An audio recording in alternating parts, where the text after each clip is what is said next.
I just had a guy ask me out on a coffee date. I'm sorry, I don't drink coffee, but even if I did, I wouldn't go on the date because I feel like I'm more of an investment than a coffee date. Right. I just think that that's very high school. And I don't like it. And when I try to explain in the nicest way that why I'm not interested, he's trying to give me other ideas that's basically on the same level as coffee. Like, oh, let's go to ice cream. Let's go to a bakery. I'm not a sweets person. Not a bakery person. I'm a lunch and dinner person. So take me out to lunch and dinner. He's like, oh, but what if we don't click? And then I spent all this money on an expensive dinner and, you're just going to walk away from my life. I never said it had to be an expensive dinner, but I like dinner. I don't like dessert. I am a high value woman. I am a classy lady. Like, I'm not trying to go to an ice cream or dessert shop. I don't even like that stuff. So I just feel like I just basically said we're not compatible. And he was like, oh, fine, bye. Like, he got so upset. But I'm like, I don't understand why guys do this. But whatever. Am I wrong? Tell me in the comments if I'm wrong. Indian men are searching for a modern but traditional wife, but Indian women are searching for a modern husband. And this mismatch is exactly why so many people's searches are going nowhere. Here's what I see from the matchmaking lens. The men and women walking into the Indian matchmaking right now are not looking for the same marriage. The women they are meeting are not the women they were raised to expect. These women are financially independent. They have their own money, their own apartments, their own plans made without anyone's permission. And when men encounter all of that, many of them don't react kindly and they say things like, we want a modern but traditional woman. What they are describing is a woman who will not disturb the life they had, someone family oriented, whose independence does not bother their control over her. But such women really stopped existing almost 30 years ago. Now, women have spent equal effort and time on their careers, studies, and their independence. They want a man who sees all of that and genuinely respects it. Someone who does not manage them or wait for the ambition to fade or treat their career as optional. Someone who is fine with who they really are. So here's what you actually have in a room. A man who wants a woman who will fold into his world, who will bring her education and her personality into a home he already has, and a woman who does not want to compromise on her career, ambition, and financial independence to manage someone else's home. The ones that make it work are between two people who are genuinely adaptable. What I mean is a man who genuinely wants his partner's independence and not performs it, not tolerates it, but actually believes in it as the foundation of how they live together. Message! I can't agree with you saying, ooh, I look fine today. Let me post it for the world to see. Because what are you posting it for? To get their attention. It's as simple as that. There's no other reason to post. Now, I'm going to ask y'all this. If a dude tell y'all, you can post the same stuff you've been posting. Post whatever you want. But make your page private and delete all males off your page that's not family member. How would you feel about a dude saying that? That's controlling. So you would think he tripping? Yes, that's controlling. Trinity, you would think he tripping? I would. I'm not gonna. So Narcissistic. Okay. They just said they posting for themselves. They doing it just because it look good. They just said it's not no unloyal aspect to this. But when we take males out of the equation, you the bad guy. But before you take them out of the equation, they just posting for themselves. It can't be for y'all sales, and it can't be just because you feel good, because I'm still saying, babe, post it. Baby, do your thing. Post whatever you want to post, however many times you want to post it. Let's just take the men that might pose a threat to our relationship or trying to get in between what we got going. Let's take them out the picture. Now I'm tripping.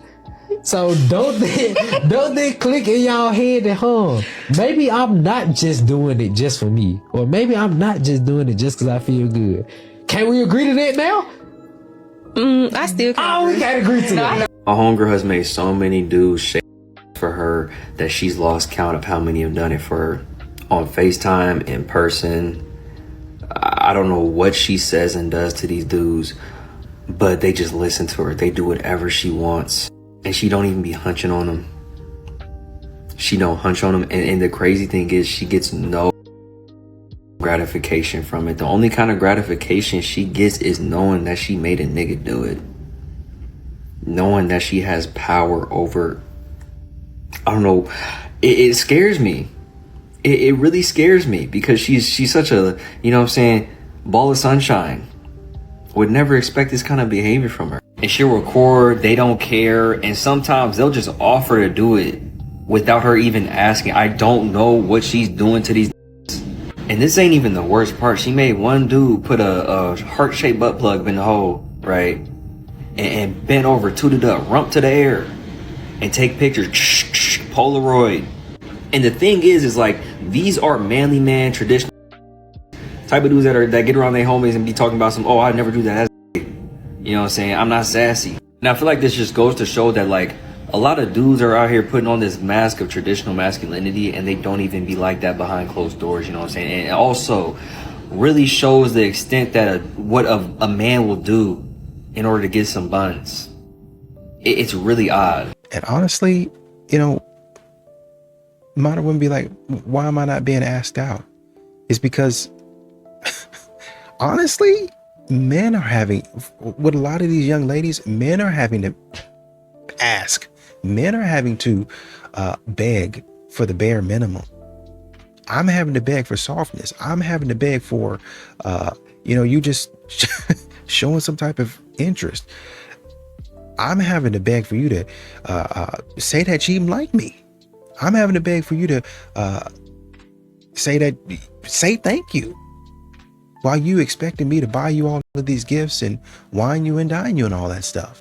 I hear a lot of women saying, where are all the good men? Where are all the good men at? And as someone who talks to single men every single day who are very serious about partnership, let me tell you where these men are hanging out. The first is these men are incredibly focused on their goals and their dreams. So they are not at the bar. They are not at the club. These guys are hustling on a Friday, Saturday, Sunday. They are working towards their dreams. They are working towards their purpose. I talk to a lot of these guys and they wake up at 4 a.m., 5 a.m. They are super focused on their health. So if you are looking for a guy that takes care of himself, who is healthy, it's important that you yourself are also taking care of yourself. Now, you don't need to wake up that early in the morning, but it is important that you have healthy habits. And those guys are also not excessively drinking, or they're not drinking at all. Most of them honestly have stopped like between their late 20s and early 30s. They are taking time out of their schedule to visit their parents, to spend time with their siblings, their nieces, nephews. A lot of these really great guys, they have a solid group of friends, either from high school, from college, from their 20s. They keep in touch with these people. They go on trips with them. They hang out with them. They spend time with them and their significant others. The ones that I've been speaking to as of late are not out there spending their time doing things that are not going to have an ROI either on their health or their career or their overall dreams. My date just walked out on me within 30 seconds of seeing my face. He saw me. He said, I'm going to go to the bathroom. He also, when he saw me, I was with Francesca, her boyfriend, and Nick. So, like, not the best look, like, situation-wise, but he kind of snuck up on me. He was like, I'm going to go to the bathroom. He never... Yeah, no, he walked in and like everybody was together.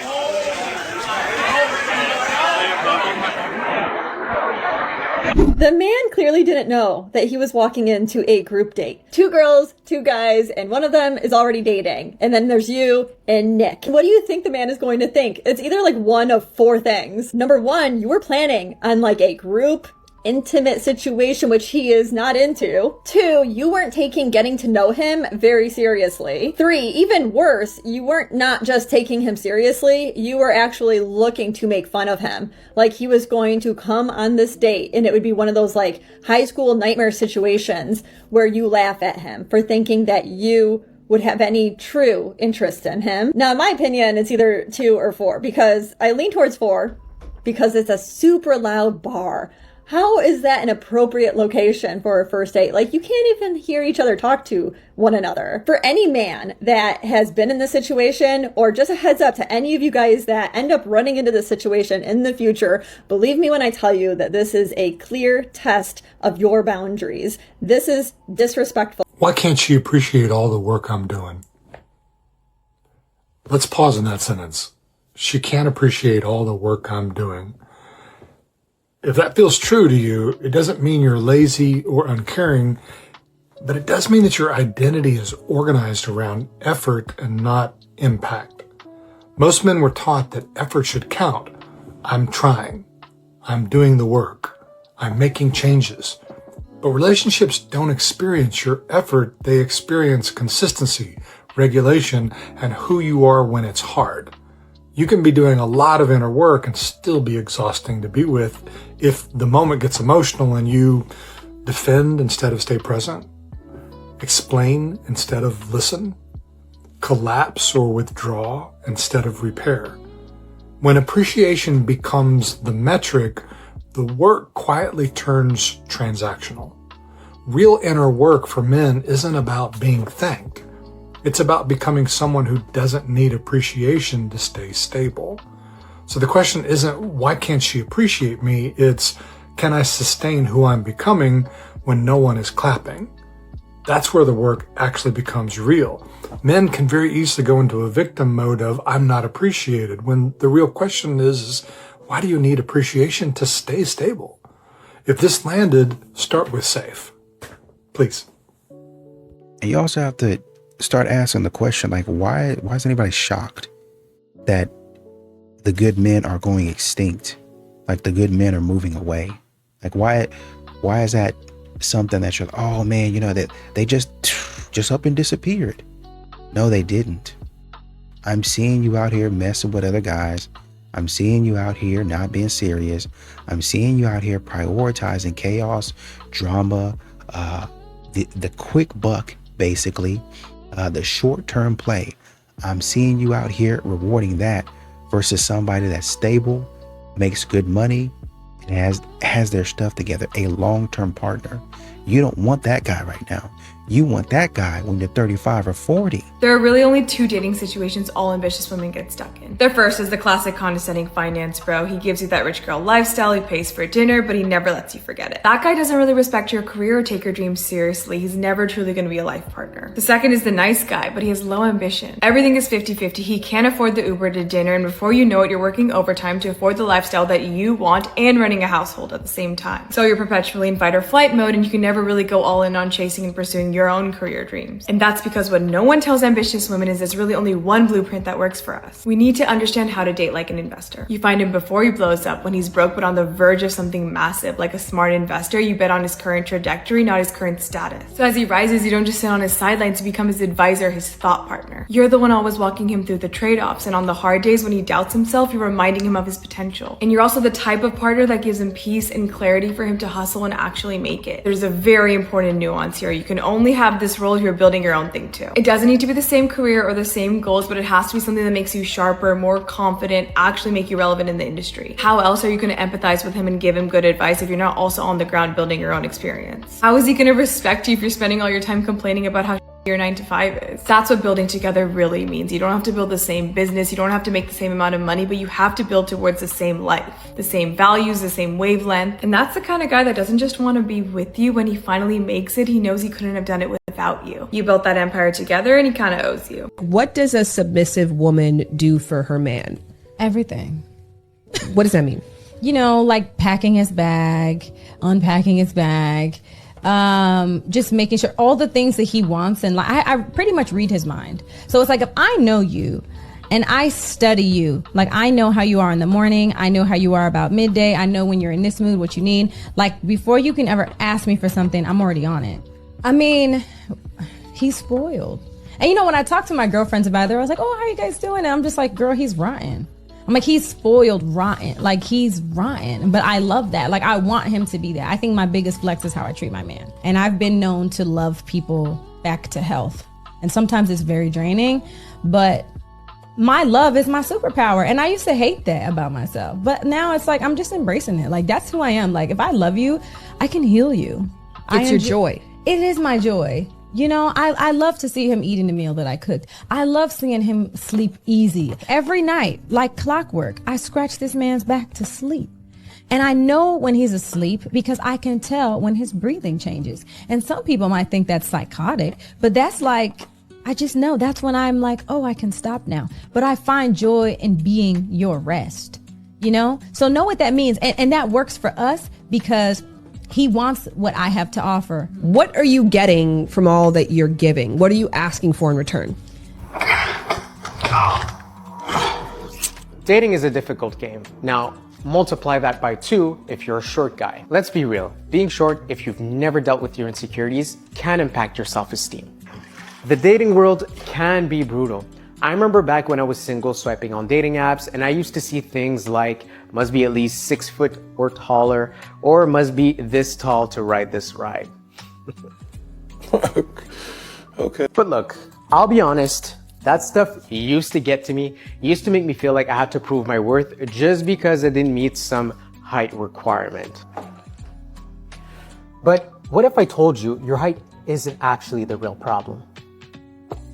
It's the insecurity about your height that's doing the real damage and setting you back.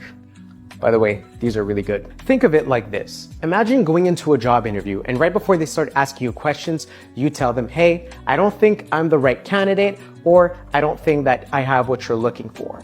Sounds ridiculous, doesn't it? But that's exactly what you're doing every time you bring up your height like some form of disclaimer. You disqualify yourself before you're even able to show your value. When you lead with your insecurities, 2 things happen. 1, you set yourself up for failure by sounding insecure even if you're a great person. And then 2, you reinforce that insecurity every time things don't work out. It becomes this cycle of she didn't like me, it must be because I'm short, when in reality, it's more about how you carry yourself. You need to take better care of this plant. If you want to win in dating as a shorter guy, stop apologizing for your height. Instead, work on your confidence, your style, your communication, the stuff that actually builds attraction over time. And remember, your height doesn't define your value, but your mindset, that definitely does. I don't think these modern women really understand the level of peace that a man receives when he stops messing with modern women, when he stops entertaining modern women. No longer is it, and we can even separate the dates, right? Oh, I got to take you to this expensive restaurant. We can separate that. We can just talk about how you keep up mess every day for no reason. You're always getting into something that you have no business being in, talking about you're doing it for the plot, and I've got to listen to the nonsense when I could be thinking about making money, doing a hobby, enjoying a hobby, picking up another one. Which one do you think is more appealing? I heard a quote online. The guy said, to the making of beautiful women, there is no end. You must end it. And it made so much sense. A lot of times when we're in single season, we are thinking about, okay, when it's time for me to put myself back out there, we give multiple people opportunities. But I went into dating in 2022 saying, God, show me who my wife is. Right? I didn't say show me who my wives are. I didn't say show me what my options were. I said show me who my wife is. So even when I'm on the apps and I'm having conversations, I'm intentional. I'm on this app because I've took some time to heal and I'm looking for my wife. And some of the responses, I actually asked that. Somebody asked me that question. Here's $1 million question, Rex. What are you doing on this app? I said, actually, I've taken some time to heal. I know what I want, and now I'm looking for my wife. She said, and if I had $1 for every time I heard that, I said, I guess that's why they call it the $1 million question. But even on the apps, once I met Gloria, and we, in our first couple conversations that day was good, I cut off any option for anybody else. Yeah. Because I said, I'm going to see what this is about. Yeah. Because I realized if I give myself too many options, I'm distracted because she may be great at this. She may be great at this. And it'd be hard for me to choose because they're not great at the same thing. Mm-hmm. So this is getting met and this is getting met. So you had to become one track mind. You had to become a man that says to the making of beautiful women, there is no end. You must end it. So you choose that I'm looking for my wife in this season. And I think that's the one thing that really helped me. The enemy loves to give you options. Yep. Options keep you from being focused. Yep. Options keep you from being efficient. Yep. Options keep you from being effective.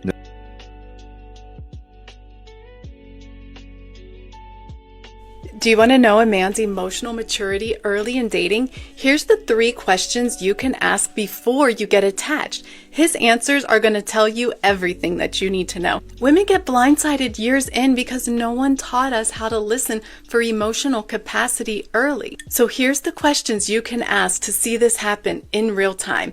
And no, you're not going to scare the right man away. Question 1. What's your biggest fear in relationships? So listen carefully here. If he says losing freedom, feeling trapped, being controlled, believe him. That often signals avoidance around closeness and responsibility. Emotionally mature men can name fears that include accountability, repeating patterns like hurting someone, or not showing up well. So question 2, in relationships, are you more of a planner or are you more just like go with the flow? If he says go with the flow, listen to that. That often means he's not going to take an active role. He's going to let things drift and see where it goes.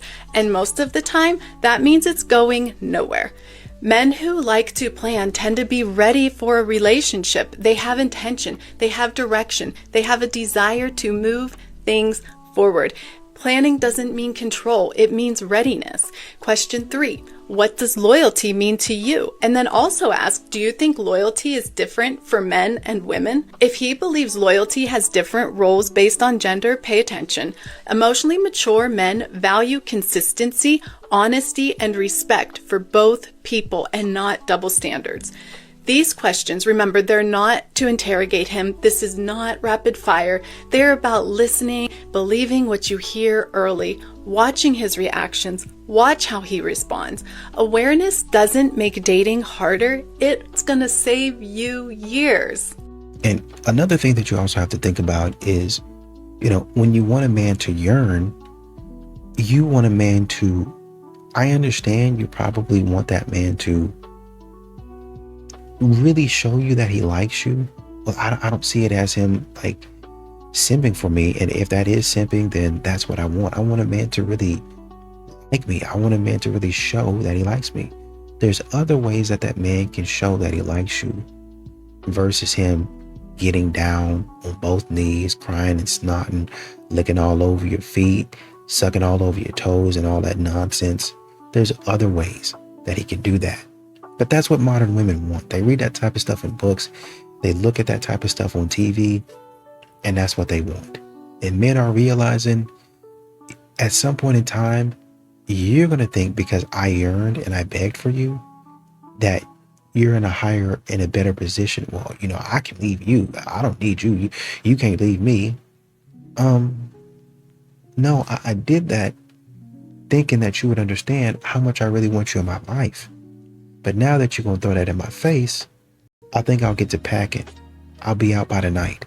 Women often ask me, where are the good guys? Where are they? And I can tell you that I know a few really good men out there. And yes, some of them are already taken.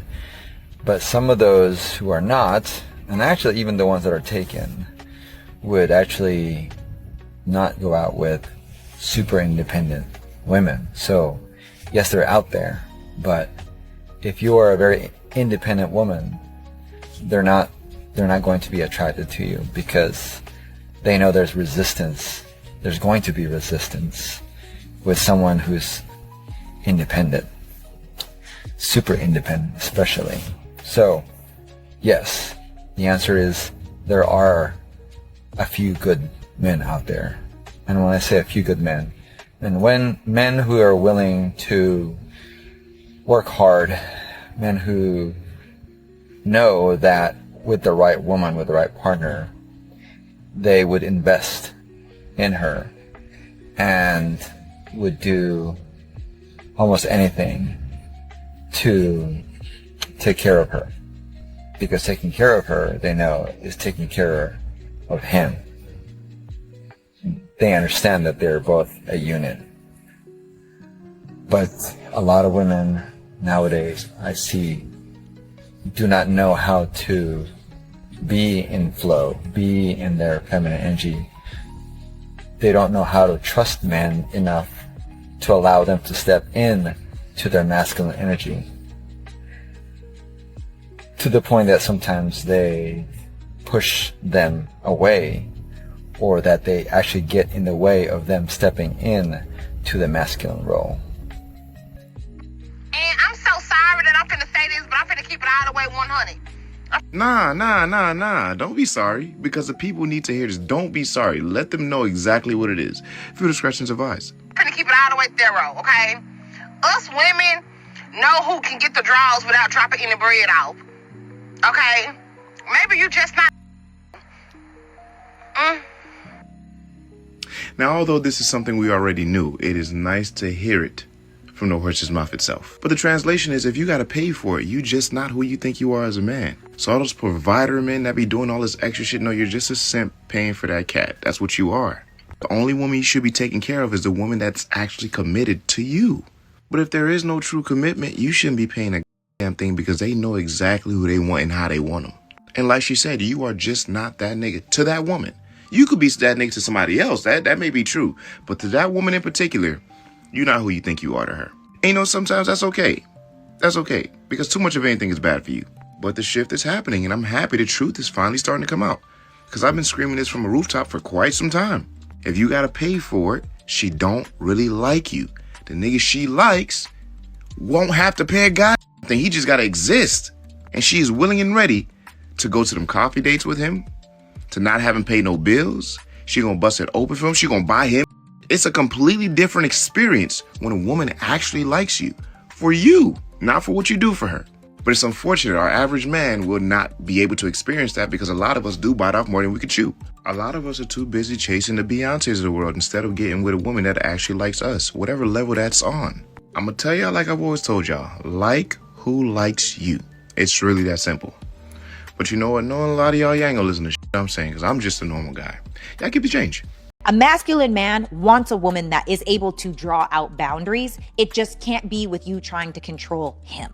Wait, say that again? I think the problem for so many of our women, especially Black women, is not only do we want control over everything around us, it's like we try to take our man and we try to fit him into this perfect version of what it is that we want him to be. It's like this idea. We live in this fake fairy tale in our mind, and it's not realistic in real life. And so then we get disappointed by the way that this man is showing up, because he's not showing up as the non-expressed idea of what we see in our mind. When the truth is, most of us women are asking our men to move like women.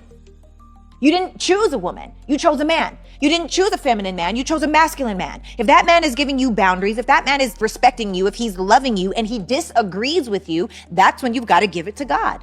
I think that so many of us as women, the big issues that we have is really just because of the idea of this person that we think they're supposed to be like, they're not moving like. But are you going to let that man be a man, or do you want to mother him? A lot of women don't know how to let men be men these days. Which is why a lot of women are single. A lot of women that are not able to let that man be a man. And let me be clear, most well-to-do women struggle with this. Most women that have something going on for themselves struggle with this. Why? Because we've gotten good results thus far. You know, even me inside of my life, I had to learn how to stop trying to be like, hey, Brock, you want to try this? You want to try that? No, let that man be a man. This is what's important to me. This is what I need. Everything else, you do you. And the craziest part is when you let go and stop trying to control, you will be amazed by how good of a man he is. You know, when he takes you into consideration in all of his moves, it looks different than when you're trying to force him to consider you. You can't make a man consider you. You just can't. It's not realistic. What do you mean you can't make a man consider you? These extreme leftists and woke mob say the dumbest shit. Oh my God, finally someone is asking this. So, female is an adjective that essentially means being able to bear offspring. It's basically just vagina haver. That includes really any species. We have female dogs, female cats, female birds. If you call women females, you're using a term that doesn't acknowledge our humanity. What the fuck? Dogs can't vote. Cats don't know how to read. I actually tried to teach mine once and they didn't give a fuck, okay? But women can't. Using females as a standalone noun removes women's humanity. It's called animalization. And if you call men men and women females, it demotes women to a lower status. In some contexts, it is appropriate, like if you're talking about female anatomy, but generally using an adjective to describe a group of people is called reductionism. When When you describe a group of people by a singular trait, you subconsciously begin to dehumanize them. You're reducing their identity to something non-human that's only one part of them, like calling black people blacks or homeless people hobos.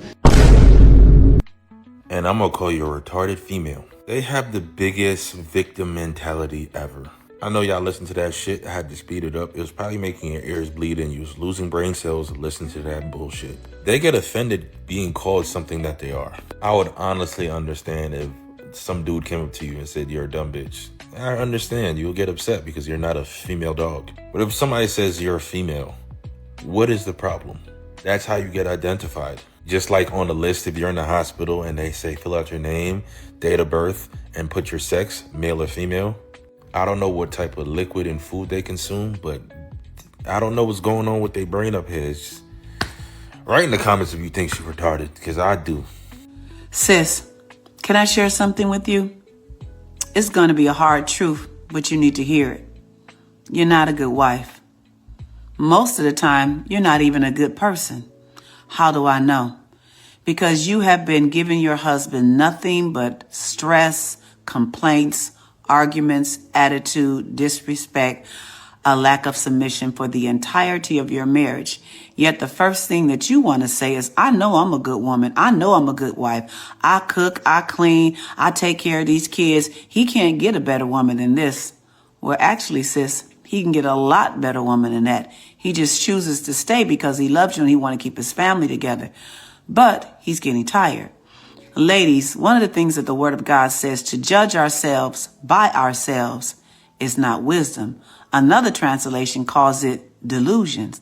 And a lot of you are deluded into believing that you're a great wife, though you've never asked your husband. And even when he tries to tell you the issues that he has with you, you tell him he doesn't know you and that he's just controlling or he's just trying to tear you down and put you down. But the reality is it's true. Your attitude sucks, you don't follow God's word, you're not submitted, and you refuse to own up to the fact that your behavior has caused your marriage to get to the place where it is now. One of the things we have to do as women is do a self-assessment. And in that self-assessment, we have to ask ourselves, if I'm doing so wonderfully, why is my husband always upset with me? If I'm such a great wife, why can't we get along? Why are we always arguing? And you have to get to a place that you don't place blame on another person. You cannot judge yourself by yourself. If your only estimation of who you are as a wife and as a person comes from you, you are delusional. Remember that today and carry on. And modern women, they get wrapped up in this fantasy where they want men to continue to beg and plead and, like they say, carry out a boombox or something like that in a window at 12 o'clock at night. I guess it would be midnight. So, and wake up the whole neighborhood with a boombox. So I really love you, playing slow jams and, you know, baby, baby, stay with me, and all those other love songs that, you know, one guy had like a TikTok or something like that to where he was essentially saying, he was kind of, you know, poking fun at some of these R&B songs where women say, oh man, where are the men who yearn? And the songs they were talking about, men yearning in, the men had cheated. I did you wrong. I cheated on. And the women love that. Men are just saying, no, that's not me, man. That's not me. I don't do that type of stuff. I don't get involved in that type of stuff.